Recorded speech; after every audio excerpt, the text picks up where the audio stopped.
Welcome back to Aarohanamz. നമുക്കിന്ന് എളുപ്പത്തിലൊരു fish biryani തയ്യാറാക്കി എടുക്കാം. അപ്പോൾ അതിനായിട്ട് ഞാനിവിടെ 10 പീസ് കിങ്ഫിഷ് ആണ് എടുത്തിരിക്കുന്നത്. ഞാൻ ഫിഷ് ഓൾറെഡി മഞ്ഞൾപ്പൊടിയും മുളക് പൊടിയും ഉപ്പും ചെറുനാരങ്ങനീരും ചേർത്ത് മാരിനേറ്റ് ചെയ്ത് വെച്ചിട്ടുണ്ട് ഒരു 15 മിനിറ്റ് ആയിട്ട്. ഇനി അതിലേക്ക് വേണ്ട വെളുത്തുള്ളി, ഇഞ്ചി, തക്കാളി, ഒനിയൻ എടുത്തു വെച്ചിട്ടുണ്ട്. 6 ഒനിയനാണ് കേട്ടോ എടുത്ത് വെച്ചിരിക്കുന്നത്. പുതിന, മല്ലിയില. പുതിന മസ്റ്റാണ് കേട്ടോ, കാരണം ഫിഷ് ബിരിയാണിക്ക് നല്ലൊരു ഫ്ലേവർ നൽകും പുതിന. ആദ്യം നമുക്ക് ഫിഷ് ഒന്ന് വറുത്തെടുത്ത് മാറ്റി വെക്കാം കേട്ടോ. അപ്പം അതിനായിട്ട് പാനിൽ വെളിച്ചെണ്ണയൊക്കെ നല്ലോണം ചൂടായിട്ടുണ്ട്. നമുക്കൊന്ന് ആദ്യത്തെ സെറ്റ് ഒന്ന് വറുത്തെടുത്ത് വെക്കാം. ഞാൻ 2 സെറ്റായിട്ടാണ് ഫിഷ് എടുത്ത് വെച്ചത് കേട്ടോ, ഫ്രൈ ചെയ്ത് മാറ്റിയത്. അപ്പോൾ എനിക്ക് ആ ഓയിൽ തന്നെ മതിയായി മൊത്തം ബിരിയാണി ഉണ്ടാക്കാനായിട്ട്. ഈ ഒരു സൈഡ് ആയിട്ടുണ്ട്, നമുക്കൊന്ന് മറിച്ചിട്ട് കൊടുക്കാം. അതേപോലെ തന്നെ ഫിഷ് ചിലവർക്ക് നല്ലോണം ഫ്രൈ ആയിട്ട് എടുക്കുന്നതായിരിക്കും ഇഷ്ടം, ചിലവർക്ക് ഒന്ന് വാടി വരുമ്പോൾ തന്നെ എടുക്കുന്നതായിരിക്കും ഇഷ്ടം. അപ്പോൾ അത് ഓരോരുത്തരുടെ ഇഷ്ടം പോലെ ചെയ്തോട്ടാ.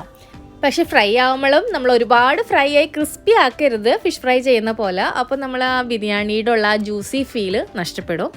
അപ്പോൾ 2 സൈഡ് ഒന്ന് മുരിഞ്ഞെന്ന് കാണുമ്പോൾ എടുത്ത് മാറ്റി വെക്കാം കേട്ടോ. ഇനി ബാക്കിയുള്ള ഫിഷും അതേപോലെ തന്നെ വറുത്തെടുത്ത് മാറ്റി വയ്ക്കാം. മല്ലിയില ഞാൻ ചെറുതായിട്ട് അരിഞ്ഞിട്ടുണ്ട്, പുതിനയില അവിടെ തന്നെ വെച്ചിട്ടുണ്ട്. ജിഞ്ചർ കട്ട് ചെയ്യുന്ന സമയത്ത് ഒരു 5 പീസസ് എടുത്തിട്ട് ഇതേപോലെ മാറ്റി വെക്കണം കേട്ടോ. ഞാൻ എന്തിനാന്ന് പറഞ്ഞുതരാം ലാസ്റ്റ്. സവാള ഇതേപോലെ കട്ട് ചെയ്തെടുക്കാം. ടൊമാറ്റോ ഇതേപോലെ തന്നെ ചെറുതാക്കി അരിയാണെങ്കിൽ അരിഞ്ഞെടുക്കാം.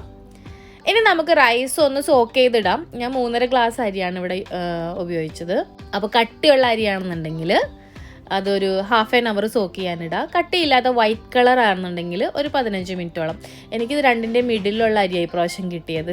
അപ്പോൾ അതുകൊണ്ട് ഞാനൊരു 10 മിനിറ്റ് സോക്ക് ചെയ്തുള്ളൂ. ഇനി നമ്മുടെ ഫിഷ് ഫ്രൈ ചെയ്ത ഓയിലിലേക്ക് തന്നെ ജിഞ്ചർ ഗാർലിക് പേസ്റ്റ് ആഡ് ചെയ്ത് കൊടുക്കുകയാണ്. അതിൻ്റെ റോ സ്മെല്ല് പോകുന്നത് വരെ ഒന്ന് ഫ്രൈ ചെയ്തെടുക്കാം. എന്നിട്ട് അതിലേക്ക് നമുക്ക് ഒനിയൻസ് ആഡ് ചെയ്ത് കൊടുക്കാം. ഇനി നമുക്ക് അതിനകത്ത് കുറച്ച് ഉപ്പ് ചേർത്ത് കൊടുക്കാം കേട്ടോ. എല്ലാവർക്കും അറിയാമല്ലോ, ഉപ്പ് ചേർത്ത് കഴിഞ്ഞാൽ പെട്ടെന്ന് വാടി കിട്ടും. അപ്പോൾ സവാളയൊക്കെ ഒന്ന് വാടി വരുമ്പോഴേക്കും നമുക്ക് റൈസ് ഒന്ന് വേവിച്ചെടുക്കാം കേട്ടോ. അപ്പോൾ അതിനായിട്ട് ഞാൻ കുറച്ച് ഗീ ആഡ് ചെയ്തിട്ടുണ്ട്.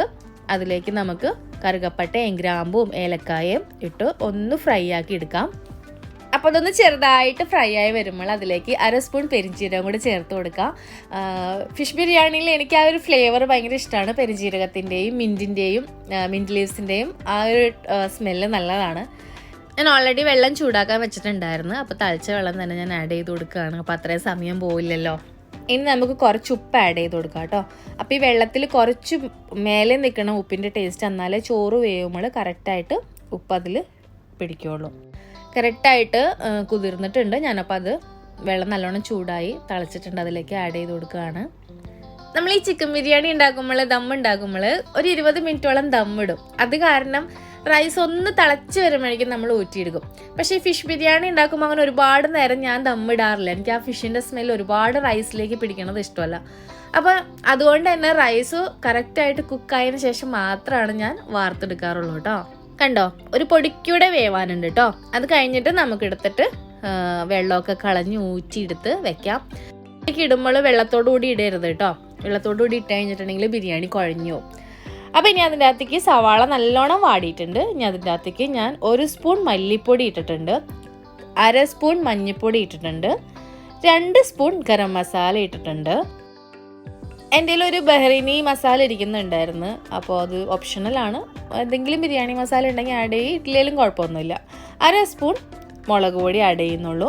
ഒരുപാട് സ്പൈസി വേണ്ടവർക്ക് അതനുസരിച്ച് ആഡ് ചെയ്യാം. ഇവിടെ കുഞ്ഞുള്ള ആരിനോട് ഞാൻ അങ്ങനെ ആഡ് ചെയ്യുന്നത്.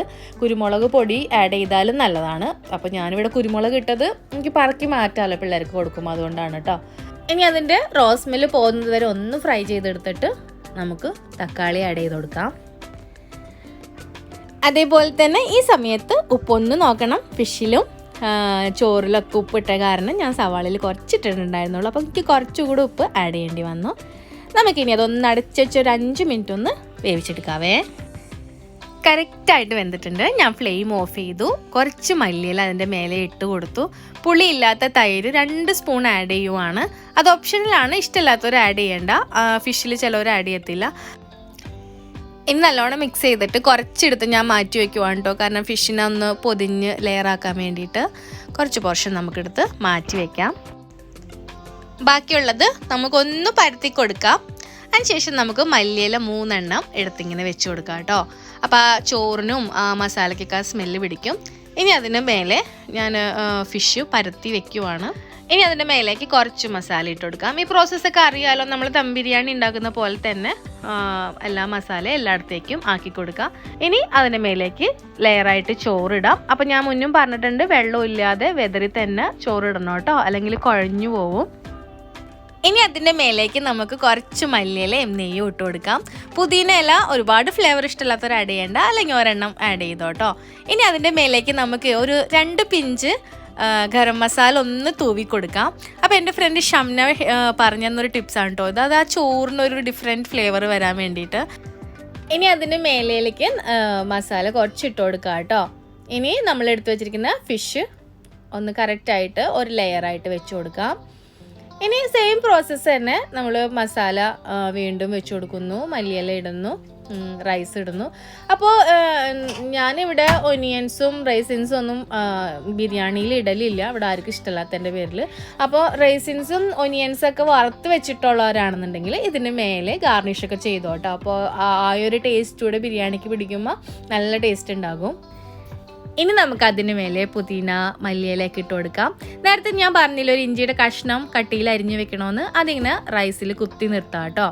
അപ്പോൾ അതിൻ്റെ മേലെ നെയ്യും കൂടെ വരുമ്പോൾ നല്ലൊരു ഫ്ലേവർ കിട്ടും. ഒരു പിഞ്ച് ഗരം മസാലയും ആഡ് ചെയ്യാം. അതിന് മേലേക്ക് പനിനീരും പാലും കൂടെ മിക്സ് ചെയ്ത് ഒന്ന് ഒഴിച്ചു കൊടുക്കുക. അപ്പോൾ റൈസ് ഒന്ന് ഫ്ലേവറും കിട്ടും, സോഫ്റ്റും ആവും. ഇനി അടച്ചു വെച്ചിട്ട് നമുക്കൊരു 10 മിനിറ്റ് ഒന്ന് ചൂടാക്കിയാൽ മതി, ആ ഇലയൊക്കെ വാടി വരുന്നത് വരെ കേട്ടോ.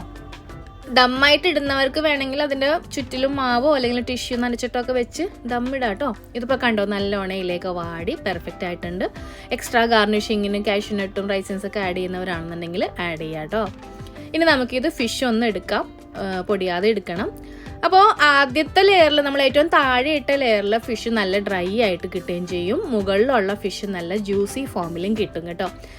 ഇവിടെ ഞങ്ങൾക്ക് രണ്ടും ഡിഫറെൻറ്റ് ടേസ്റ്റാണ് കേട്ടോ. സോ എനിക്ക് ഫിഷ് ഇങ്ങനെ ഡ്രൈ ആവണത് ഇഷ്ടമല്ല, എനിക്ക് നല്ലോണം ഡ്രൈ ഫ്രൈ ആവണത് ഇഷ്ടമാണ്. അപ്പോൾ കണ്ടോ ഈ ഒരു ഫോമിൽ നല്ല ജ്യൂസി ഫോമാണ്. ഇനി താഴത്തെ ലെയർ ഇട്ടത് കണ്ടോ നല്ല ഡ്രൈ ആയിട്ടും കിട്ടിയിട്ടുണ്ട്. അപ്പോൾ നെക്സ്റ്റ് ടൈം ഫിഷ് കിട്ടുന്ന സമയത്ത് ഇതുപോലെ തന്നെ ഒന്ന് ട്രൈ ചെയ്ത് നോക്കിയിട്ട് എന്നോട് ഫീഡ്ബാക്ക് അറിയിക്കാൻ മറക്കണ്ട. നല്ല ടേസ്റ്റാണ്, അടിപൊളിയാണ് കേട്ടോ. അപ്പോൾ ചൂടൊന്നും കളയണ്ട, നമുക്ക് ചൂട്ടോടെ ഫിഷ് ബിരിയാണി പ്ലേറ്റിലേക്ക് മാറ്റാം. കണ്ടോ അതിൻ്റെ മസാലയൊക്കെ നല്ലോണം ഒന്ന് മിക്സ് ആയിട്ടുണ്ട്. അപ്പോൾ നമ്മൾ ഫിഷ് എടുത്തൊന്ന് മാറ്റിയിട്ടൊന്ന് മിക്സ് ചെയ്താൽ നല്ലതാണ് കേട്ടോ, ഉടഞ്ഞു പോവില്ല. ഫിഷ് ഉടയത്തില്ല ഫിഷ്, എന്നാലും ഒന്ന് സൂക്ഷിക്കണം കേട്ടോ. കണ്ടോ നല്ല സൂപ്പർ ബിരിയാണി ആയിട്ടുണ്ട്. അതിനിടയിൽ ഞാനൊരു റായത്ത ഉണ്ടാക്കി, കൂടെ ഒരു വിനെഗർ സാലഡും ഉണ്ടാക്കിയിട്ടുണ്ട്. അപ്പോൾ onion, red chilli powder, salt, vinegar ഒഴിച്ചിട്ട് നല്ലോണം ഒന്ന് മിക്സ് ചെയ്തെടുത്താൽ മതി. നല്ല ടേസ്റ്റാണ്. പച്ചമുളക് ആഡ് ചെയ്യേണ്ടവർക്ക് ആഡ് ചെയ്യാം കേട്ടോ. ബിരിയാണിയുടെ കൂടെയൊക്കെ കഴിക്കാൻ നല്ല ടേസ്റ്റാണത്. ഇവിടെ ബിരിയാണി ഉണ്ടാക്കിയാൽ ദമ്മ് പൊട്ടിക്കാൻ കാത്തു നിൽക്കുന്നത് അഹാനാണ് കേട്ടോ. അഹാൻ്റെ ഫേവറേറ്റ് ആണ്. കൊച്ചായിരിക്കുമ്പോൾ തൊട്ട് പിന്നാലെ വന്നിട്ട് പറയും ബിരിയാണി ബിരിയാണി എന്ന്. അപ്പൊ അഹാനും ഇഷ്ടമായി, എല്ലാവർക്കും ഇഷ്ടമായി എന്ന് കരുതുന്നു എൻ്റെ ഫിഷ് ബിരിയാണി. ഇനി ഒരു വീഡിയോയുമായി വരുന്നത് വരെ ബൈ ബൈ, ടേക്ക് കെയർ.